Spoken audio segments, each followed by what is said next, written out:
இந்த உலகத்திலேயே ரொம்ப எளிமையா பணம் சம்பாதிக்கக்கூடிய தொழில் ஷேர் மார்க்கெட் ட்ரேடிங் தான். அதுக்கு நீங்க கத்துக்க வேண்டிய முதல் விஷயம் சார்ட்டை யூஸ் பண்ண தெரிஞ்சுக்கணும். அது ரொம்ப எளிமையான விஷயம் தான். இந்த வீடியோ முடியும் போது இவ்வளவுதானா, இதை போய் கத்துக்கிறது ரொம்ப கஷ்டம்னு நினைச்சோமேன்னு யோசிப்பீங்க. அந்த அளவுக்கு எளிமையா கத்துக்க போறீங்க. இது ரொம்ப முக்கியமான வீடியோ, அதனால கவனமா பாருங்க. வீடியோவை ஹெச்டில வச்சு பாருங்க, அப்பதான் தெளிவா தெரியும். புரியலன்னா 2 தடவை கூட பாருங்க, எளிமையா புரிஞ்சிடும். இங்க நம்ம அதிகமா பயன்படுத்த போற சார்ட் ட்ரேடிங் வியூ சார்ட் தான்.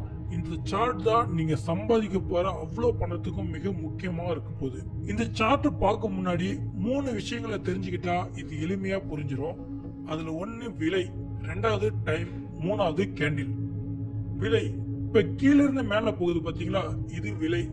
2வது இடப்புறத்திலிருந்து வலப்புறம் கீழே நேர்கோடா இருக்கு பாத்தீங்களா, இது டைம் ஃப்ரேம். இங்க நம்ம 5 நிமிட சார்ட் வச்சிருக்கோம். அதோட மீனிங் ஒவ்வொரு 5 நிமிடத்துக்கும் பிரைஸ் எப்படி மேல ஏறுது இறங்குது எப்படி நகருதுன்னு பார்க்க போறோம். இங்க 10 மணில இருந்து 11 மணி வரை உள்ள 5 நிமிட டைம் ஃப்ரேம் தான் எடுத்திருக்கோம். எந்த ஸ்டாக்னா நம்ம வழக்கமா பாக்குற ஜொமேட்டோவை எடுத்துக்கிட்டோம். இங்க விலையும் பாத்தீங்கன்னா 50 ரூபாயில இருந்து 60 ரூபாய் வரைக்கும் போட்டிருக்கோம். இப்போ 10 மணிக்கு விலை 54 ரூபாய்க்கு ஓபன் ஆகுது. பையர் செல்லர்ஸ் வராங்க, வாங்குறாங்க, விக்கிறாங்க. அடுத்த 5 நிமிடத்துல விலை இறங்கி 53 ரூபா வரைக்கும் போகுது. அதுக்கு அடுத்த 5 நிமிடத்துல 52 ரூபா வருது. அதுக்கப்புறம் ஒரேடியா 55 ரூபா போகுது. அடுத்து 59 ரூபா போகுது. இப்படியே மேல கீழே ஏறி இறங்கி கடைசியில 57 ரூபாய்க்கு வந்து அங்க க்ளோஸ் ஆயிடுது. இந்த 1 மணி நேரத்துல பிரைஸ் எப்படி மேல வந்தது கீழே வந்தது அப்படிங்கறத இந்த டாட் எல்லாத்தையும் ஜாயின் பண்ணா ஒரு லைன் வரும். இந்த லைனை தான் லைன் சார்ட்னு சொல்லுவாங்க. இந்த சார்ட்ல நமக்கு தேவையான எல்லா தகவலும் இருக்கு. அதுல 4 தகவல் ரொம்ப முக்கியம். எதுனா 10 மணிக்கு ஓபன் ஆனது எவ்வளவு வரைக்கும் விலை ஏறி இருக்கு, எவ்வளவு வரைக்கும் விலை கீழே இறங்கி இருக்கு, கடைசியில என்ன விலைக்கு முடிஞ்சது. இந்த 4 தகவல் ரொம்ப முக்கியம். இந்த 4 தகவலையும் தெரிஞ்சுக்க இவ்வளவு பெரிய சார்ட் பார்க்கணும்னு தேவையில்ல. அது ரொம்ப சிம்பிளா புரிஞ்சுக்க ஒரு வழி இருக்கு. எப்படின்னா இப்போ ஓபன் ஆனது 54, அதுக்கு நேரா ஒரு கோடு போட்டுக்கிறோம். அதே போல கடைசியில முடிஞ்சது 57, அதுக்கு நேரா ஒரு கோடு போட்டுக்கிறோம். அதே போல மேல எவ்வளவு தூரம் போயிட்டு திரும்பிச்சோ அந்த இடத்து ஹைன்னு சொல்லிட்டு அதை ஒரு கோடு போட்டுக்கிறோம். அதே போல அதுக்கு கீழே எந்த அளவுக்கு கீழே விலை இறங்குது அப்படிங்கறத நோட் பண்ணி அங்கே ஒரு கோடு போட்டுக்கிறோம். இங்க ஓபன் க்ளோஸ் இருக்குல்ல, அதுக்கு ஒரு உடம்பு போல வரைஞ்சிட்டு இந்த எக்ஸ்ட்ரா போயிட்டு வந்ததுக்கு ஒரு கோடு போல வரையணும். இப்ப டக்குன்னு பார்க்கும்போது இந்த மொத்த தகவல்களையும் விட இதை எளிமையா புரிஞ்சுக்க முடியும்.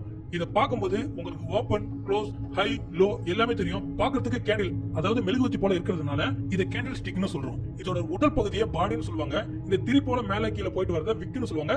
சிலர் வந்து ஷேடோ, நிழல்னு சொல்லுவாங்க. இந்த கேண்டில் ஸ்டிக் வச்சு சார்ட் பார்க்கும்போது இந்த இவ்வளவு தகவல்களையும் ஒரே ஒரு ஸ்டிக்ல நம்மளால பார்க்க முடியுது. ரொம்ப எளிமையாவும் புரிஞ்சுக்கலாம். இந்த இடத்துல ஒரு குழப்பம் வரும். அதாவது மேல் பகுதி மேல இருக்கு ஹை, கீழ் பகுதி கீழே இருக்கு லோ.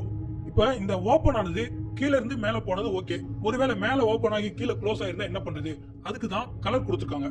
இப்ப கீழ இருந்து மேல போனா என்ன அர்த்தம்? விலை ஏறுதுன்னு அர்த்தம். அதனால பச்சை கலர்லயும், அதுவே மேல இருந்து கீழே வந்தா விலை இறங்குது அதை குறிக்க சிவப்பு கலர்லயும் இந்த கேண்டில் கொடுத்திருப்பாங்க. நமக்கு ஏற்கனவே தெரியும் ஷேர் மார்க்கெட்ல ஒவ்வொரு நொடிக்கும் விலை ஏறும் இறங்கும் அப்படின்னு. இப்ப நம்ம பார்த்த இந்த லைன் சார்ட்ல வெறும் 5 நிமிட க்ளோஸ் மட்டும் தான் மார்க் பண்ணி வச்சிருக்கோம். இந்த ஒவ்வொரு 5 நிமிடத்துக்கும் ஒரு ஓபன், ஒரு ஹை, ஒரு லோ க்ளோஸ் இருக்கும். அது எல்லாத்தையும் நம்ம இப்ப பார்க்கலாம். கூகுள்ல ட்ரேடிங் வியூன்னு டைப் பண்ணா அந்த வெப்சைட் வரும். இது மொபைல் அப்ளிகேஷனாவும் இருக்கும். மொபைல் ஆப்பை டவுன்லோட் பண்ணிக்கோங்க. இதை ஓபன் பண்ணா அந்த ப்ராடக்ட்ல சார்ட் பிளஸ்னு இருக்கு பாத்தீங்களா, அதை கிளிக் பண்ணிட்டு உள்ள வந்தீங்கன்னா இப்படிதான் இருக்கும். நம்ம ஏற்கனவே பார்த்தது போல ரைட் சைடுல பிரைஸ் இருக்கு, விலை மேல இருந்து கீழே இருக்கிறதுல விலை இருக்கு. அதே போல கீழே இருக்க கோடு டைம் ஃப்ரேம். இது லைன் சார்ட், அதை நம்ம யூஸ் பண்ண மாட்டோம். அதனால இங்க போயிட்டு சார்ட் வந்து கேண்டில்னு மாத்திக்கிறோம். இப்போ நமக்கு தேவையான கேண்டில் ஸ்டிக் சார்ட் வந்துருச்சு. இங்க நேரத்தையும் பிரைஸையும் நமக்கு வேணுங்கிற அளவுக்கு பெருசு பண்ணிக்கலாம், இல்ல சின்னதாக்கலாம். இன்னைக்கு, நேத்து, போன வாரம், போன மாதம், போன வருடம் எல்லா தகவல்களும் இங்க நமக்கு தெரியும். இப்போ இந்த சார்ட்டை பத்தின ஒரு பேஸ் புரிஞ்சிருக்கும்னு நினைக்கிறேன்.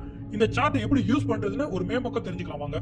இந்த சார்ட் பார்க்கும்போது அதுல முதல்ல இந்த இடத்துல நம்ம எந்த ஸ்டாக் வாங்கணுமோ அந்த கம்பெனியை வந்து நம்ம தேடி எடுக்கலாம். இப்போ ஜொமேட்டோ இருக்கு, வேணும்னா கல்யாண் ஜுவல்லர்ஸ் டைப் பண்ணா வரும். நிப்டி வேணும்னா நிப்டி டைப் பண்ணலாம். வேணுங்கிற ஸ்டாக்கை தேடிக்கலாம். அதே போல பக்கத்துல கீழே எனக்கு 5 நிமிட கேண்டில் இருக்கு, எனக்கு 5 நிமிடம் வேணா 15 நிமிட கேண்டில் வேணும் அப்படின்னு சொன்னீங்கன்னா இங்க போய் கிளிக் பண்ணும்போது 1 நிமிடம், 3 நிமிடம், 5 நிமிடம், 15 நிமிடம், 1 ஹவர், நாள், வாரம், மாதம், உங்களுக்கு எந்த டைம் ஃப்ரேம் வேணுமோ அதை வச்சு நீங்க செக் பண்ணிக்கலாம். இப்போ ஒரு மாதத்திற்கான டைம் ஃப்ரேம் வச்சீங்கன்னா அந்த மாதத்துக்கு நேரா அந்த கேண்டில் இருக்கும். அந்த கேண்டில்ல அந்த மாதத்துல எந்த அளவுக்கு மேல போனது, எந்த அளவுக்கு கீழே வந்தது, எப்போ ஓபன் ஆனது, எப்போ க்ளோஸ் ஆனது, மொத்த தகவலும் உங்களால பாத்துக்க முடியும். அடுத்து இண்டிகேட்டர்ஸ். சில ஃபார்முலா வச்சு நமக்கு உதவுற மாதிரி இதை ரெடி பண்ணிருப்பாங்க. பணம் சம்பாதிக்க இது நல்லா நமக்கு கை கொடுக்கும். உதாரணமா இதுல சூப்பர் ட்ரெண்ட்னு ஒரு இண்டிகேட்டர் எடுத்துக்கிறேன். இந்த சூப்பர் ட்ரெண்ட் படி இந்த இடத்துல வாங்கிட்டு இந்த இடத்துல வித்துட சொல்லுது. நாம அதை ஃபாலோ பண்ணா நமக்கு பல்கா ஒரு லாபம் கிடைக்கும். இதே போல நிறைய இண்டிகேட்டர்ஸ் எல்லாம் இருக்கு. அதெல்லாம் போக போக பார்ப்போம். உங்களுக்கு எந்த இண்டிகேட்டர் வேணுமோ அதை தேடணும்னா இங்க வந்து நீங்க இண்டிகேட்டர்ல சர்ச் பண்ணி பார்க்கலாம். அடுத்து முக்கியமா இருக்கிறதுல இடப்பகுதியில் இருக்க டூல்ஸ். இந்த டூல்ஸை பொறுத்தளவு இந்த ட்ரெண்ட் லைன் வரையணும்னா இந்த டூல்ஸை பயன்படுத்தணும். அதை ரைட் கிளிக் பண்ணீங்கன்னா நிறைய டூல்ஸ் வரும். நடுவில் கோடு போறது, சப்போர்ட் ரெசிஸ்டன்ட் வரையுது, ஹரிசாண்டல் லைன் வரையுது, எல்லாத்துக்கும் இந்த டூல்ஸை பயன்படுத்தலாம். இந்த மாதிரி இந்த சார்ட்ல வரைய உங்களுக்கு தேவையான எல்லா டூல்ஸும் இங்க தான் இருக்கும். அதுக்கு அடுத்து ஃபிப், இதெல்லாம் டெக்னிக்கல் உபயோகப்படுத்தும் போது நம்ம யூஸ் பண்ற டூல்ஸ். அதே போல பாக்ஸ் வரையலாம், பிரைஸை மார்க் பண்ணலாம், அடுத்து எழுதலாம். இதே போல நிறைய இருக்கு. இந்த வெப்சைட் போயிட்டு அது எல்லாத்தையும் யூஸ் பண்ணி பாருங்க.